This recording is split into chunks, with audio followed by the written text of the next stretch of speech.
Kita awali Kompas Solo, saudara, pagi hari ini dengan informasi mengenai Wakil Presiden Republik Indonesia Yusuf Kala akhirnya angkat bicara terkait ungkapan diktator yang dialamatkan ke Presiden Republik Indonesia Joko Widodo. Wapres JK menilai masyarakat harus pandai membedakan antara ketegasan dan diktator.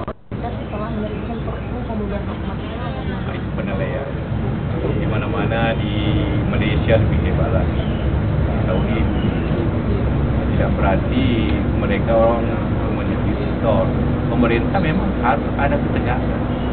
Bedakan antara ketegasan dengan diktator.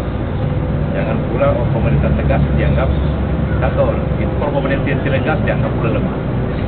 Jadi ketegasan beda dengan pemerintah tegas. Siapa organisasi apa saja yang tidak memenuhi ketentuan-ketentuan yang ada seperti Pancasila ataupun selalu mengandung soal sara, itu undang-undang berhak diambil tindakan.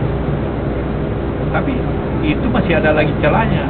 Kalau tidak setuju juga ke pengadilan. Bedanya cuma sederhana. Zaman undang-undang lama, kalau ada organisasi yang melanggar, maka dibawa ke pengadilan untuk dibubarkan atau tidak di pengadilan. Sekarang terbalik, dibubarkan dulu, baru dia tidak setuju bawa ke pengadilan. Kalau pengadilan mengatakan tidak sah, tidak sah. Jadi hanya beda sedikit.